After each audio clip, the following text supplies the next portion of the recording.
Le Xiaomi Redmi Note 15 Pro 5G est-il intéressant? Eh bien on va parler de ça dans cette vidéo parce que oui, au moment que je tourne cette vidéo, les Xiaomi Redmi Note 15 4G, 5G, Pro 4G et Pro Plus ont été officialisés. D'ailleurs si vous n'avez pas vu toutes mes précédentes vidéos sur le Xiaomi Redmi Note 15 4G, 5G, Pro 4G, n'hésitez pas à les regarder parce que je ne vais pas parler de ces smartphones. Aujourd'hui je vais parler uniquement de la version Pro 5G, mais avant de faire cette vidéo, si vous n'êtes toujours pas abonné à ma chaîne YouTube, abonnez-vous aussi à mes autres réseaux sociaux, Instagram et TikTok, et si vous souhaitez faire des bons plans sur notamment ce Xiaomi, vous aurez le lien en bas dans la description et aussi mon site internet lorenzo-tech.fr avec plein de produits, plein de bons plans, dont tous les Xiaomi Redmi Note 15 sur mon site internet. Alors juste petite intro avant de parler du design et des caractéristiques, pour ceux qui ne connaissent pas la gamme Redmi Note chez Xiaomi, c'est une gamme qui est très intéressante en termes de rapport qualité-prix au niveau de l'écran et de la partie photo, aussi un peu au niveau des performances, mais pourquoi je dis un peu?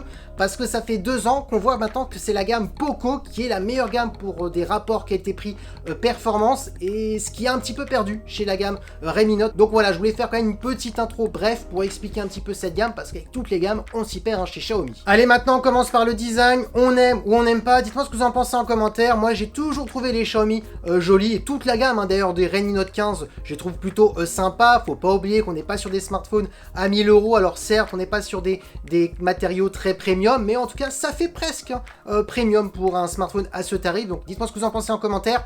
On va pas s'attarder au design, on va attaquer les caractéristiques et on va commencer par la face avant. On a une grande diagonale de 6,83 pouces avec une résolution de 1,5K, technologie d'écran AMOLED et surtout accompagné par un taux de rafraîchissement de 100 Hz. Donc rien à dire, superbe caractéristique, sauf attention, ça reste quand même du marketing parce que c'est pas précisé, il faut aller bien dans les specs sur le site de Xiaomi. C'est pas une dalle LTPO, c'est une dalle classique, donc du coup, on ne peut pas descendre de 1 Hz et monter jusqu'à 100 Hz, donc du coup, on consomme plus d'énergie avec ce 100 Hz qui est classique, contrairement à un vrai 100 Hz, mais je le dis souvent, on n'a pas de vrai 100 Hz sur aucune marque et sur aucun smartphone, souvent quand on dépasse pas les 700-800 €. Par contre, un bon point, c'est qu'on est quand même sur un écran lumineux. Ils ont annoncé des pics max jusqu'à 3200 nits. Je l'ai dit clairement sur tous les Xiaomi Redmi Note 15, c'est du marketing parce que c'est pas constant les 3200 nits. Par contre, quand vous regardez dans les caractéristiques de chez Xiaomi, c'est bien spécifié 1800 nits. Donc oui, ce qu'il faut retenir, c'est qu'on a un écran constant de 1800 nits et des fois ça peut monter, on a des pics à 3200 nits. Et pour terminer, la caméra frontale est de 20 mégapixels. Donc oui, on peut le dire, pour l'instant rien à dire, très bon écran. Maintenant, parlons de la partie photo, et comme j'ai dit au début de la vidéo, souvent la gamme Redmi Note, le point fort c'est la photo pour des smartphones pas trop chers. Alors attention, vous aurez jamais une qualité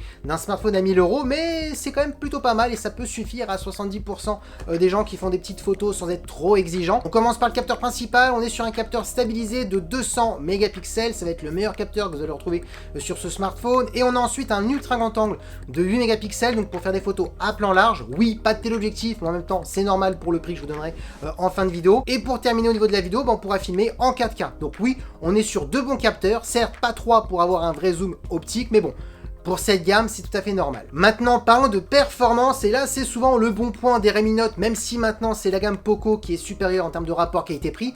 Eh bien, on a 8 Go de RAM, accompagné d'un processeur de MediaTek, c'est le Dimensity 7400 Ultra, qui est un très bon processeur. D'ailleurs, je connais très bien le 7300, je me suis amusé sur Call of Duty Mobile en jouant avec des graphismes en élevé, et dites-vous bien que le 7400 Ultra est 5% plus performant au niveau du CPU, et 20% plus performant par rapport à la version de l'année dernière par rapport au Xiaomi Redmi Note 14 Pro 5G. Donc on a quand même un gain de performance pour le gaming. Donc oui, pour faire du jeu vidéo, Genshin Impact, Call of Duty mobile avec des graphismes en élevé, ça sera parfait. En ultra, attention, il y aura peut-être des pertes de FPS, donc c'est mieux de jouer en élevé. Donc on est sur un bon processeur haut de gamme, Attention, c'est pas le plus performant, mais c'est quand même un processeur haut de gamme. Donc oui, même pour faire du montage sur les réseaux sociaux TikTok, ceux qui font des montages depuis des applications, souvent pour exporter ça peut être long, là ça sera plutôt rapide par rapport à son prix, bien entendu. Ensuite, en termes de stockage, vous aurez le choix entre 256 et 512 Go. Par contre, pas de possibilité d'étendre la mémoire comme sur les Xiaomi Redmi Note 15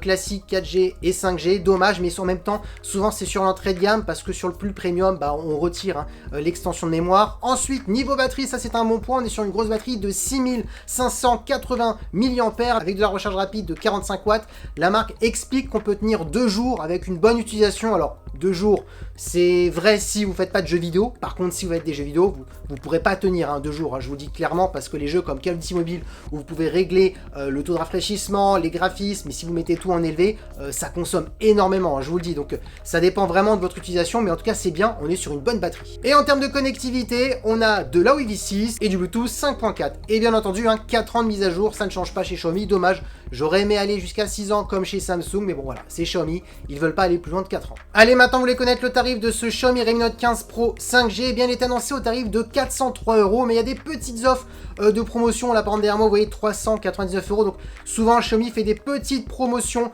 pendant 1 à 2 semaines pour lancer les ventes, et ensuite les prix réaugmentent, donc on va le juger pour 400 €. Alors est-il intéressant? Eh bien la réponse est oui, parce que quand on regarde les performances, on est sur un smartphone polyvalent pour des personnes qui font beaucoup de vidéos et des montages sur smartphone, ou du gaming style Genshin Impact ou Call of Duty Mobile. La partie photo, il fera partie des meilleurs photophones, parce que malgré que sur le Pro 4G on a le même capteur, et bien sachez qu'on a un meilleur processeur, le traitement photo sera plus rapide, meilleur, donc notamment quand vous prenez une photo avec un 200 mégapixels, quand vous avez un processeur très lent, quand vous allez prendre un cliché, chaque fois ça va être lent pour visualiser la photo. Donc voilà, on aura une meilleure ergonomie sur cette version Pro 5G par rapport à la version Pro 4G, pour ceux qui se posent la question. Très bon écran, donc plutôt polyvalent. Mais autre question que je sais qu'on va me poser en commentaire, est-ce que ça vaut le coup que je change mon Xiaomi Redmi Note 14 Pro 5G comparé à cette version Pro 5G Redmi Note 15? Eh bien la réponse, oui et non. Si vous voulez une plus grosse batterie, oui, ça peut être peut-être la possibilité de changer son smartphone, parce qu'on a quand même une batterie de 1410 mAh de plus, on est sur du 6580, on n'était pas sur du 6000 l'année dernière. Ensuite, on a une certification waterproof IP68 qu'on n'avait pas l'année dernière, donc ça c'est un petit plus, c'est plutôt pas mal. Et un processeur qui est 20% plus performant au niveau du GPU, donc au niveau du gaming. Par contre, après au niveau du CPU, c'est juste 5%, donc c'est pas énorme, mais on a quand même du coup une fluidité supérieure. Donc si par contre la batterie, c'est pas un argument, non, gardez votre Xiaomi Redmi Note 14 Pro 5G, parce qu'il n'y a pas de grosse différence. Alors si l'écran est un peu plus grand, donc si ça peut être un argument aussi, mais sinon c'est vraiment des petites mises à jour par-ci par-là. Donc changez si vous avez un Xiaomi Redmi Note 13 Pro 5G, là oui, pourquoi pas, il commence peut-être un petit peu à se faire vieux, même si attention, il doit normalement toujours fonctionner. Donc voilà, après si vous avez un Pro 5G, un Xiaomi Redmi Note 14 Pro 5G, non, ça vaut pas vraiment le coup, sauf si vraiment la batterie c'est hyper important, et le gaming si vous voulez vraiment le meilleur processeur. Du coup, si ce Xiaomi Redmi Note 15 Pro 5G vous intéresse, vous avez un lien pour pouvoir l'acheter en bas dans la description avec le meilleur tarif, et aussi mon site internet lorenzo-tech.fr. Il y aura mon lien pour acheter d'autres Xiaomi si vous le souhaitez, parce que je regroupe souvent les meilleurs prix, donc pourquoi pas, mais si vous voulez encore acheter un Xiaomi Redmi Note 14, c'est possible, tout est sur mon site internet. Et sur ce, je vous dis à très bientôt, parce que oui, la vidéo est terminée. N'oubliez pas de vous abonner pour suivre d'autres vidéos de Xiaomi, et pas que, et de vous abonner aussi à mon TikTok si vous voulez me poser des questions en live, parce que je fais un live tous les vendredis, voilà, une fois par semaine, donc n'hésitez pas à vous abonner. Et sur ce, on se dit à très bientôt. C'était Lorenzo High Tech, ciao.